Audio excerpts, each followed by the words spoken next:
Alors, l'anecdote qui m'a le plus marquée durant mon parcours, c'est le jour où j'ai rencontré en consultation infirmière une patiente âgée d'environ 40 ans qui allait démarrer sa première séance de chimiothérapie intraveineuse pour un cancer gynécologique agressif. Dès son arrivée dans le bureau, je pressens que l'entretien va être difficile.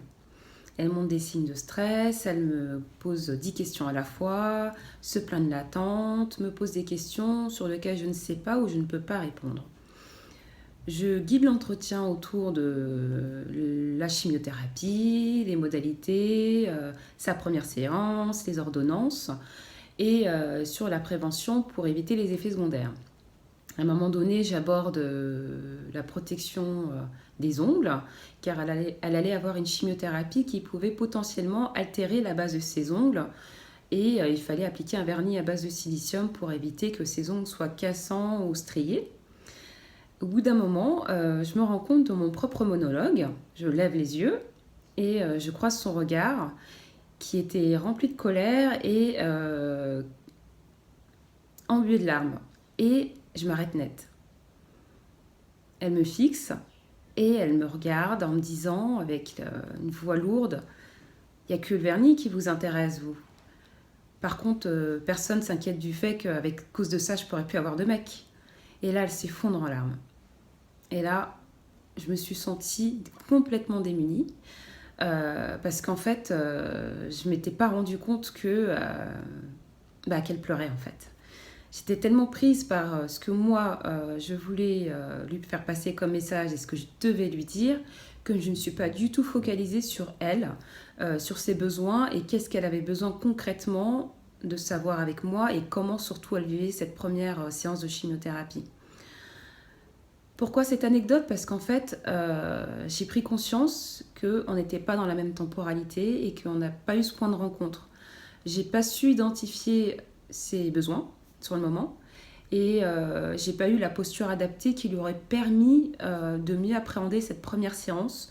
J'avais complètement occulté son vécu, qu'est-ce que ça renvoyait chez elle, quel impact ça allait avoir dans sa vie familiale et personnelle et quelles étaient ses principales craintes et en fait concrètement de quoi elle avait besoin aujourd'hui pour pouvoir pas mieux vivre mais pour pouvoir appréhender cette nouvelle expérience de santé.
Bonjour, je m'appelle Awa et j'ai 36 ans.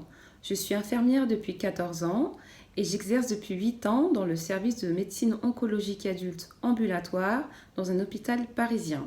Et en 2017, j'ai validé le master sciences cliniques en soins infirmiers.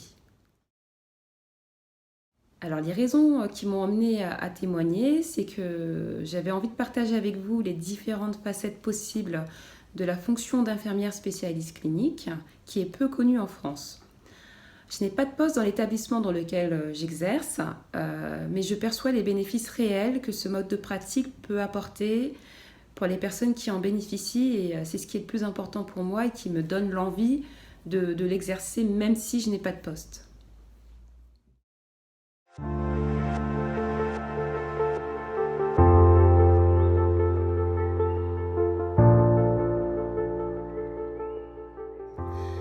Alors pour moi, la pratique, c'est une pratique en fait qui est en perpétuel changement et évolution en fonction de son parcours professionnel et aussi en fonction des formations qu'on a pu suivre tout au long de sa carrière. En fait, pour moi, le master, ça a été une véritable révélation car il m'a permis en fait de mieux définir les contours de ma pratique clinique en oncologie, donc le service où j'exerce. Et en fait, les enseignements que j'ai eus, ils m'ont donné des éléments qui me permettent d'accompagner un patient, quel que soit le stade d'évolution de sa maladie, en ayant recours à des outils cliniques qui guident ma pratique, en fait, comme une boussole. Et en fait, le but, la finalité, c'est de proposer des interventions de soins infirmiers adaptées aux besoins de la personne. L'image qui me revient à chaque fois et que j'aime bien utiliser quand j'essaie d'illustrer la relation de soins, c'est le tricot. En fait, pour moi, le tricot, on peut le débuter, on peut l'arrêter pendant quelques temps, le reprendre par un autre bout sans oublier où on l'a laissé, mais avec d'autres éléments qui vont faire que ce tricot, il sera unique et singulier. C'est pareil pour moi la relation de soins, parce qu'en fait un tricot, il se construit dans le temps. Ça demande de la technique, mais aussi en même temps de la créativité.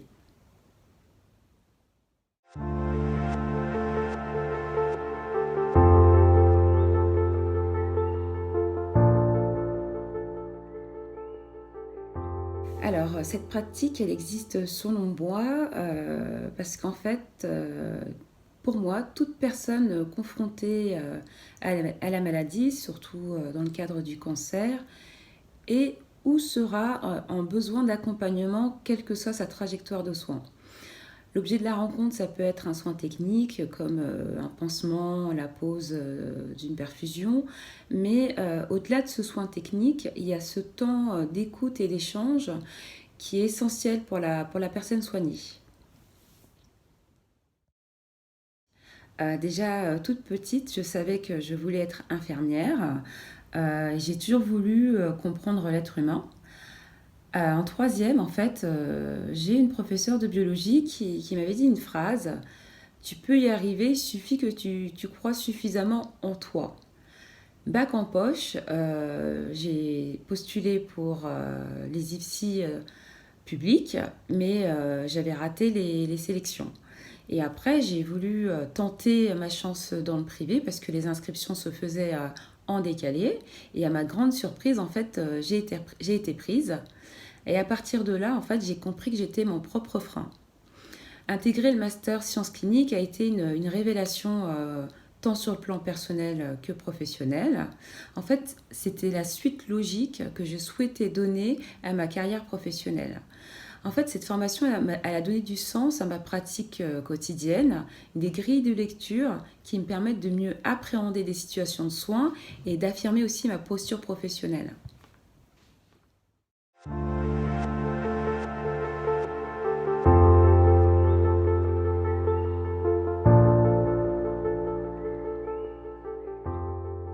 Pour moi, c'était au début, quand j'ai intégré le master, c'était déstabilisant car c'était comme si j'avais toujours roulé sur les mêmes rails et que d'un coup, on me demandait d'emprunter de nouveaux rails sans savoir où ça allait me mener.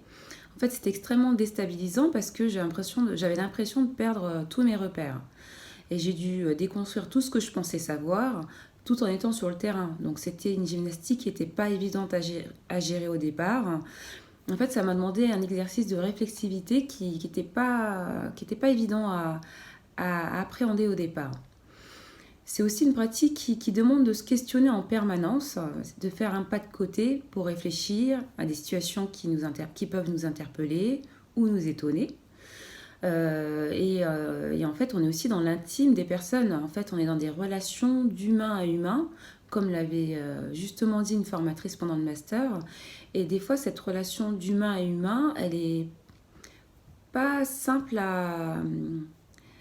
on va dire, à manier. C'est un peu comme une danse, mais pour lequel chaque personne n'a pas le même code pour savoir comment mener la danse. Et ce qui est des fois délicat, c'est qu'on est notre propre outil de travail et que soi-même, des fois, on a besoin de temps de rencontres et d'échanges pour pouvoir partager avec nos pairs ce qu'on vit sur le terrain, ce qui est difficile à gérer avec cette pratique. Et que c'est pas évident de trouver des temps d'échange avec des personnes qui ont suivi le master pour pouvoir déposer ce qui est difficile en fait.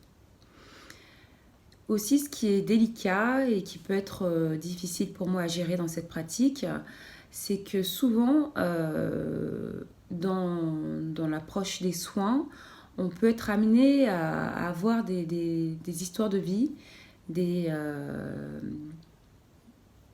retours de patients qui peuvent être très difficiles à gérer. Et sur le moment, on est dans son rôle professionnel, mais des fois, en sortant du travail, on peut y repenser, se refaire le scénario, revenir derrière et de se dire comment j'aurais pu faire autrement. Et des fois, c'est des questions qui persistent. Je me dis, mais comment j'aurais pu faire autrement ou comment j'aurais pu mener cet entretien ou comment j'aurais pu accéder de façon beaucoup plus simple cette personne qui manifestait des difficultés en fait. Et c'est tout ça des fois qui peut être délicat à gérer avec cette pratique. C'est on va dire, le manque de feedback sur ce qu'on peut apporter aux patients et sur ce qu'on fait nous-mêmes en tant que pratique, comment on s'auto-évalue. Le plus difficile à gérer avec l'institution, c'est de rendre en fait visible l'invisible. C'est tout ce qui sous-tend cette pratique, c'est-à-dire que le travail déployé n'est pas visible immédiatement, hein, comme par exemple le nombre de patients que je peux perfuser en salle de traitement. Toute cette approche, en fait, elle est invisible en fait. Et alors qu'on le sait que les finalités de cette pratique sont d'optimiser la qualité des soins et la sécurité des soins.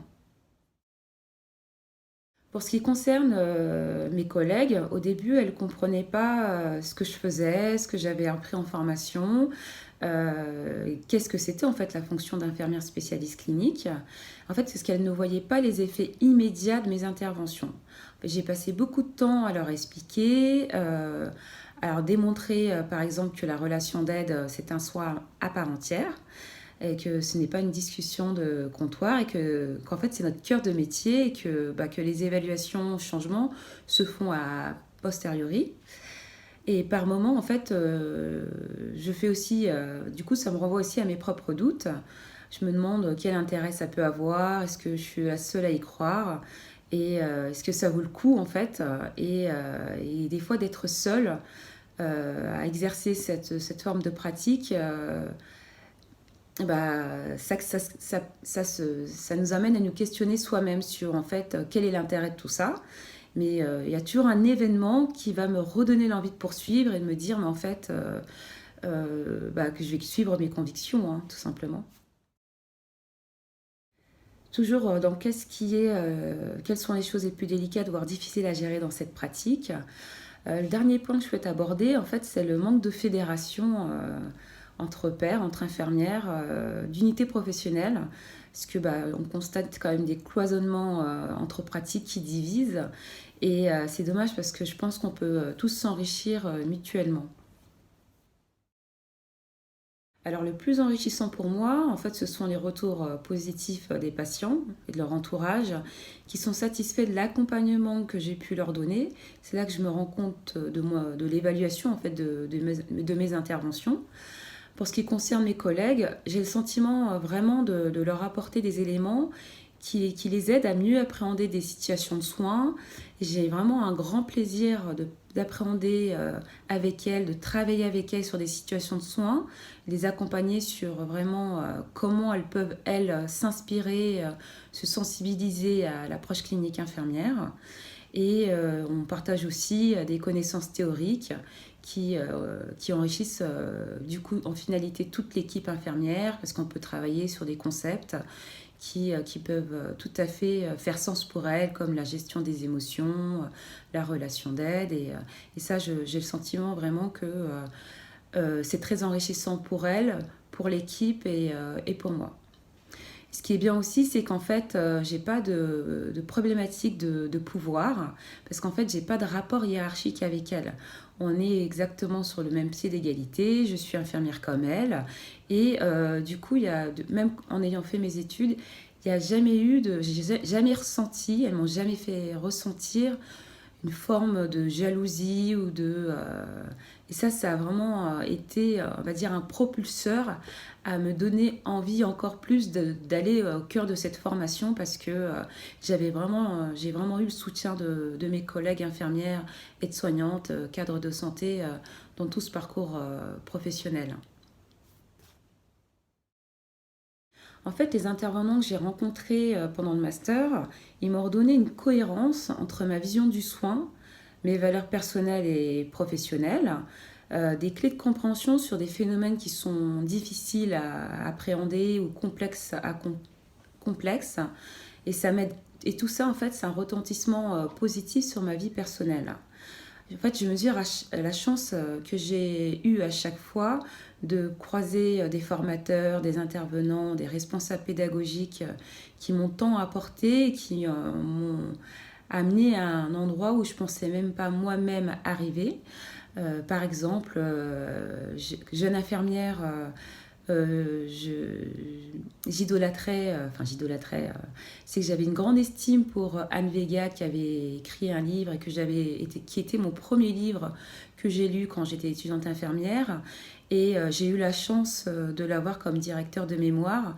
Et je mesure la chance d'avoir pu bénéficier de ces apprentissages parce qu'elle m'a permis d'aller beaucoup plus loin dans toute la stimulation intellectuelle que j'ai pu avoir en suivant ce master et ça m'a permis d'aller beaucoup plus loin jusqu'à présenter mon travail dans des congrès et c'est sûr que c'est quelque chose d'énormément enrichissant pour moi parce elle m'a propulsée dans une forme de savoir que je ne pensais pas, que je pensais inatteignable en fait. Hein. Et tout ça, c'est sûr que ça m'a forgé aussi, ça a forgé ma posture professionnelle, ça a permis de mieux comprendre qui je suis, ce que je veux et ce que je ne veux pas, de savoir faire des choix. Et ça m'a aussi permis de mettre des mots, une mise en perspective sur des aspects que j'avais du mal à expliquer ou à formuler. Et dans les aspects positifs, c'est que j'ai pris conscience que notre champ disciplinaire était large, riche en termes de connaissances. Et pour moi, c'est une forme de savoir qui mérite d'être partagé et enseigné. Donc pour résumer, en fait, cette formation, elle m'a permis d'acquérir de nouvelles connaissances, de développer de nouvelles compétences et en fait d'approfondir le champ clinique infirmier qui est notre cœur de métier.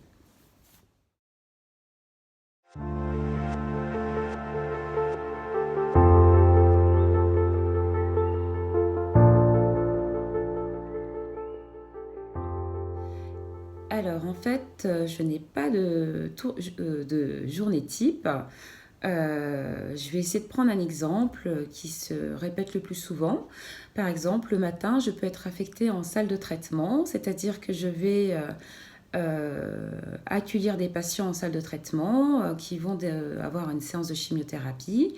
Donc l'objectif de la séance, ça va être déjà de faire tout le point de contrôle au niveau traçabilité, niveau informatique, le recueil de données en explorant le dossier médical, en prenant les différents éléments que je peux retrouver dans les comptes rendus.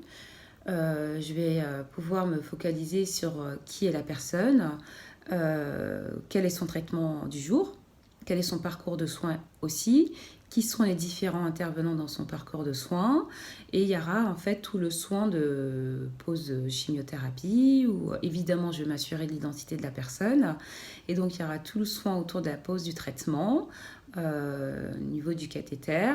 Et il y aura aussi l'évaluation de sa tolérance, de comment ça se passe pour elle, comment elle vit le traitement, quels vont être les différents impacts sur sa qualité de vie, quels sont les effets secondaires qu'elle peut ressentir, quels sont les moyens préventifs, comment elle peut gérer, on va dire, à la maison en intercure les différents effets secondaires qui ont une temporalité différente selon les molécules.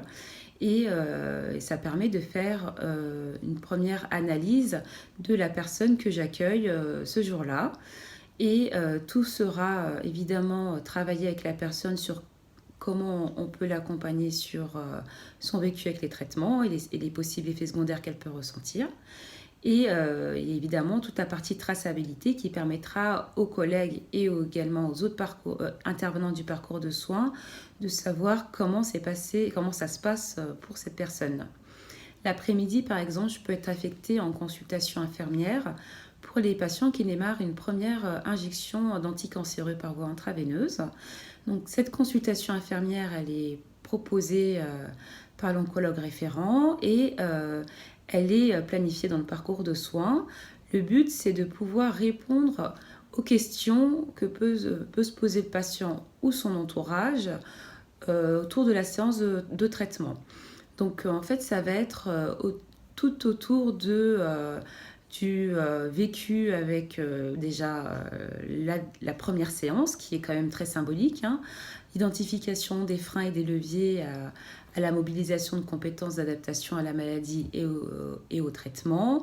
Donc comme outil clinique, je vais avoir recours au raisonnement clinique infirmier, la démarche éducative, la relation d'aide en fonction de comment se présente l'entretien et tout le recueil et la traçabilité dans le dossier médical informatisé, ce qui permettra de pouvoir déjà faire une première transmission aux principaux intervenants du parcours de soins et aussi pouvoir faire le lien avec les soins de support en fonction des besoins exprimés par la personne. Donc la journée type, j'en ai pas vraiment, parce qu'elle est en fonction de où je suis affectée et comment se peut dérouler la journée. Mais de façon globale, ça serait une journée type si je devais donner une journée type.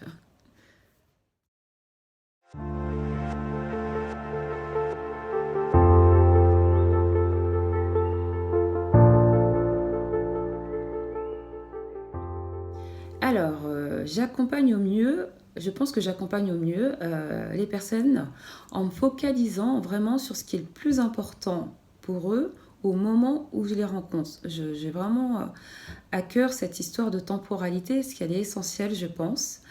Et je suis la temporalité de la personne. Ce qu'elle a envie, besoin de partager avec moi au moment où je la rencontre. Par exemple, un jour, je vois pour la première fois une patiente de 70 ans à peu près, qui était traitée depuis 6 mois avec une thérapie ciblée pour la rechute métastatique de son cancer du sein. Au début de l'entretien, je note qu'elle est un peu sur la défensive, qu'elle me répond de façon très brève et que le plus souvent, elle est dans le silence.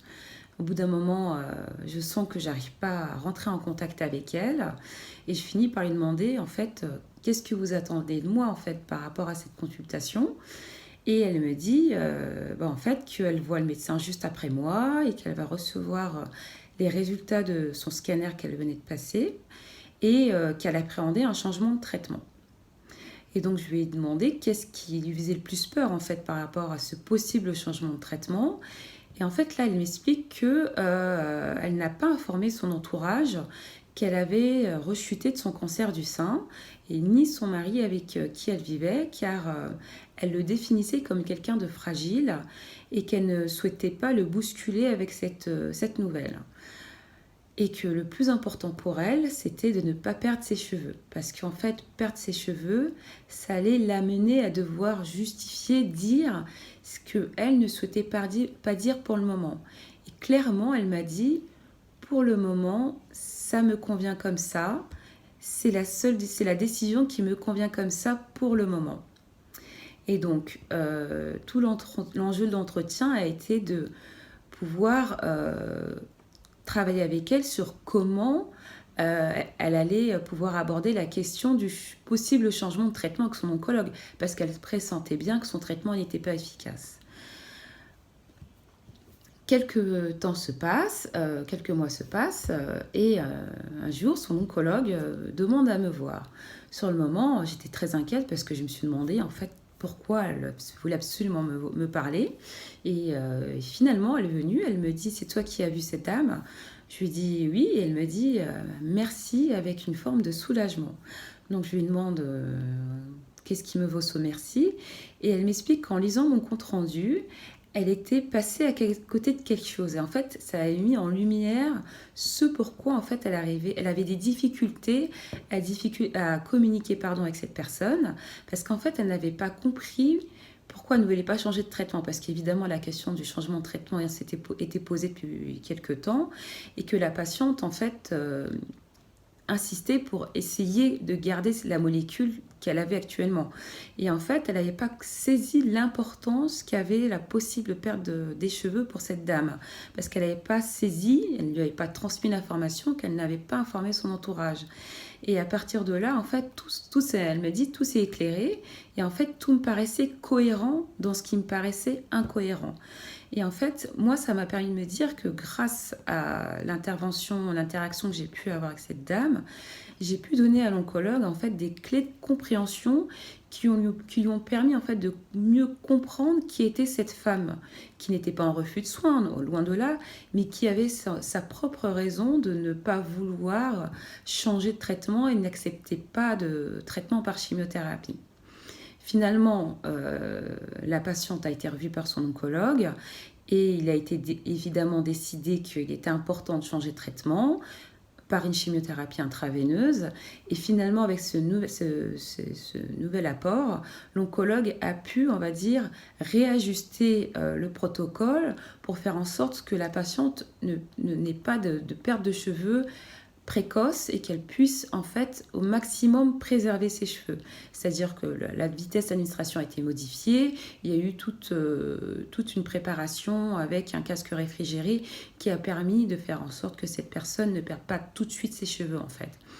Et à partir de là, tout ça pour dire que c'est la manière de la façon où on mène l'entretien en s'appuyant sur les outils cliniques qu'on a eus en formation, qui vont nous permettre de mieux comprendre et mieux saisir en fait la subjectivité de chaque personne. Et ça, je pense que c'est vraiment quelque chose qui est très important, c'est vraiment se focaliser sur qu'est-ce qui est le plus important pour cette personne en fait au final. Et dans un cadre thérapeutique, comment on peut l'accompagner dans cette expérience de santé. Un autre exemple qui me revient, par exemple, j'ai vu une patiente il y a quelques semaines qui venait d'avoir l'annonce, depuis 2 mois, l'annonce de la rechute métastatique de son cancer et qui finit par me dire je n'ose pas en parler à mon médecin, mais en fait, je prends 10 compléments alimentaires parce que je suis persuadée que ça m'aide à combattre la maladie. Elle me dit, je sais que vous y croyez pas, mais pour moi, c'est important de pouvoir me dire que je participe aussi au combat de ma maladie. Mon rôle à ce moment-là, c'est pas de lui dire c'est bien ou c'est pas bien. Mon rôle, ça a été à ce moment-là de lui dire la réponse que je lui ai donnée qui a pu me permettre d'être en relation avec elle et qu'elle se sente comprise dans sa démarche, c'est de dire très bien, alors dites-moi, j'ai besoin de savoir, en fait, expliquez-moi quoi vous avez recours. Et donc elle me liste tout ce qu'elle prend et au bout d'un moment elle me pose la question, elle me dit mais j'espère que ça ne me fait pas de mal. Et c'est là que j'ai pu en fait intervenir dans un cadre thérapeutique en lui disant si vous êtes d'accord, on peut prendre conseil auprès du pharmacien Et comme ça, vous vous assurez que ce traitement que vous prenez en parallèle de votre traitement anticancéreux n'a pas d'impact négatif. Et en fait, la patiente a été soulagée. Parce que finalement, elle s'est donné une marge. Ce qu'elle me dit, ce qu'elle m'a dit, c'est qu'elle s'est donné une certaine forme de marge de manœuvre. Et ce qu'elle était venue chercher en consultation infirmière dans un lieu où elle savait où elle pouvait exprimer cette marge de manœuvre qu'elle avait prise, c'était de savoir si elle le faisait en toute sécurité. Et donc, à ce moment-là, elle m'a remerciée parce que elle a compris qu'on n'était pas dans le jugement, dans notre accompagnement, mais dans la compréhension et vraiment l'accompagnement au plus proche de la personne. Ma pratique, elle est centrée sur la personne soignée plutôt que sur la maladie et sur la personne. Et comme je dis tout le temps, quelle que soit sa diversité de présentation, pour moi, en fait, chaque rencontre est unique et je pars du principe que ce que les patients partagent avec nous est précieux et à nous d'en faire quelque chose de constructif.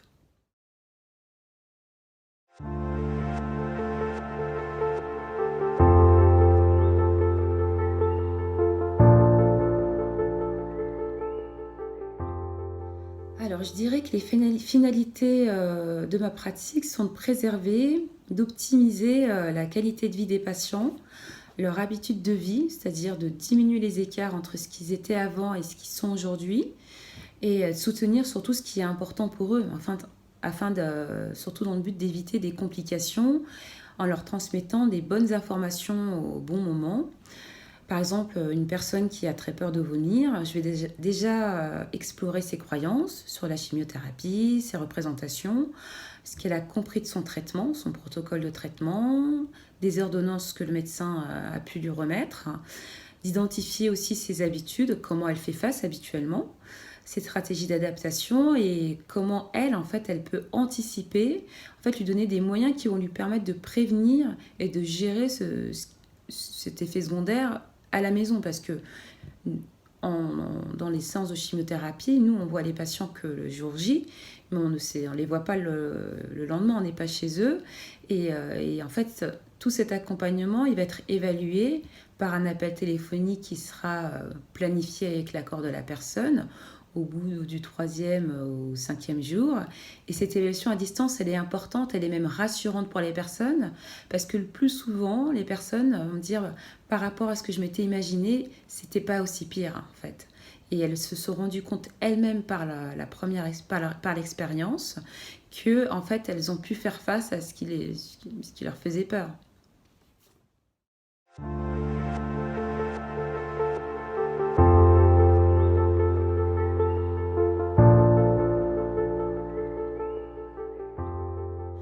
Alors, je pense que le regard social est positif, surtout dans le contexte sanitaire actuel. Dans mon entourage, j'ai beaucoup de messages d'admiration, mais aussi beaucoup de retours très, très tristes, comme ah, le cancer, ça doit être triste, alors que non. Déjà, l'équipe, le travail en équipe et l'ambiance d'équipe, il fait pour beaucoup, hein. Les relations interpersonnelles qu'on peut cultiver avec ses collègues est très, très important dans ce type de service. Et en fait, on partage beaucoup de moments de joie, de bonheur simple, avec même d'amour, hein, en fait, avec les patientes au quotidien. Et c'est ça qui m'enrichit en fait, parce que en fait, on a vraiment le retour positif des patients qui font qu'on se dit notre pratique, elle a vraiment du sens, elle a vraiment un sens pour les personnes qui en bénéficient. Il y a aussi le fait que souvent on me demande ce que je fais avec mon master. Ça, c'est la grande question. Qu'est-ce que tu fais avec ton master? Maintenant, t'en es où? Tu fais quoi? En fait, moi, je leur réponds que je saisis les opportunités. Ce qui me permet de ne pas perdre tout ce que j'ai appris et de cultiver, continuer à semer les graines qu'on a semées en moi en me transmettant toutes ces connaissances pendant les enseignements.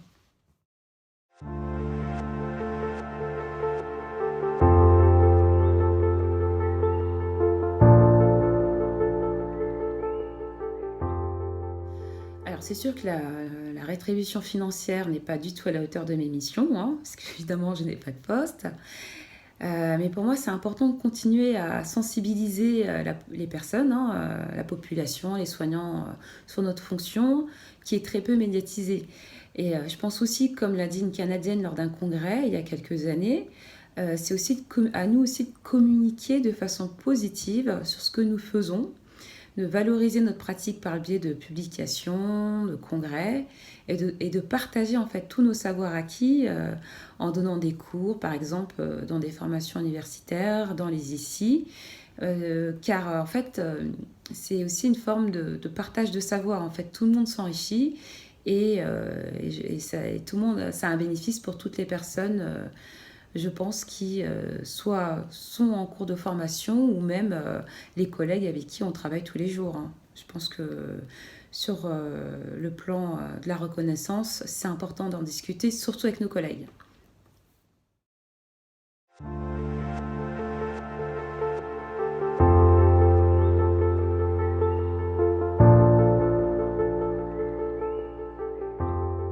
Alors, de mon point de vue, je pense qu'elle peut nous amener à plus nous soucier de l'autre, être dans l'écoute bienveillante avec autrui. Je pense aussi qu'elle permet, que cette pratique, en fait, elle permet de favoriser des relations interpersonnelles authentiques, surtout dans un monde en pleine mutation avec l'essor des réseaux sociaux où l'information va vite, tout doit aller vite, on doit tout dire vite. Mais je pense qu'en fait, cette pratique, comme je l'ai dit plus au début de mon témoignage, ça nous amène aussi à faire un pas de côté et en fait, comme se regarder de de se regarder pédaler en fait et de se prendre conscience que bah en fait la communication c'est la base de tout et que c'est important de pouvoir communiquer de façon bienveillante et se soucier de l'autre. Les messages que j'aimerais transmettre, qui sont importants pour moi, c'est de se questionner, s'étonner sur ce qu'on pense savoir, se défaire de ses certitudes aussi, ou au moins essayer de se défaire de ses certitudes, chose qui peut être difficile quand on est professionnel depuis plusieurs années. Mais c'est surtout pour moi, c'est rester humble et rester collé à ses valeurs, convictions personnelles, professionnelles, et continuer à semer des graines qu'on a pu récolter pendant ces 2 années de formation. C'est une formation où on prend le temps de comprendre ce que l'on fait au quotidien.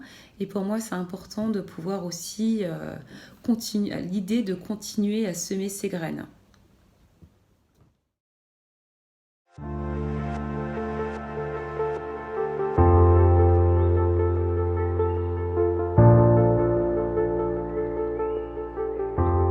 Le moment qui me revient à l'esprit et que j'ai trouvé particulièrement beau, c'est lors du décès de la responsable du master, qui était pour moi